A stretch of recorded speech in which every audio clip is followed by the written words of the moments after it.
একটি গ্রামে একটি বানর বাস করত। সে সবসময় খুব হাসি খুশি থাকত এবং তার বন্ধুদের সাথে খেলা করত। হঠাৎ একদিন সে বাড়ি ফিরে দেখে যে তার মা আর নেই। তার মা ছাড়া এই দুনিয়াতে আপন বলতে তার আর কেউই ছিল না। তার মায়ের মৃত্যুর পর সে কি করবে, কি খাবে, কিভাবে বেঁচে থাকবে, তার মাথায় কিছুই কাজ করছিল না। হঠাৎ তার প্রচন্ড ক্ষুধা পেল, কিন্তু মা তো নেই, সে কোথা থেকে কি খাবে? সে বাজারে গেল এবং একটি দোকান থেকে একটি কলা চুরি করে দৌড়ে পালাল। দোকানদার তাকে ধরার জন্য হাতে লাঠি নিয়ে তার পিছনে দৌড়াতে লাগলো। অবশেষে তাকে ধরে ফেলল এবং ধরে অনেক মারধর করলো। মা বেঁচে থাকার সময় সে কতই না হাসি খুশি থাকতো, এই কথা ভেবে সে অঝরে কান্না করতে লাগলো।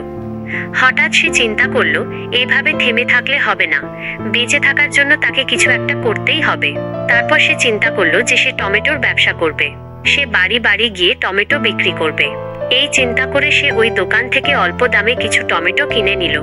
তার টমেটোগুলো বিক্রি করতে করতে প্রায় সন্ধ্যা হয়ে গেল, কিন্তু তার তেমন কোনো লাভই হলো না। কোনো লাভ হলো না। এই চিন্তা করে সে কাঁদতে কাঁদতে বাড়ির দিকে রওনা হলো। বাড়িতে এসে সে ভাবতে লাগলো, কি করা যায়, কিভাবে থাকা যায়। তার মাথা কোনো কাজই করছিল না। বন্ধুরা, তোমরাই বলে দাও, এখন তার কি করা উচিত?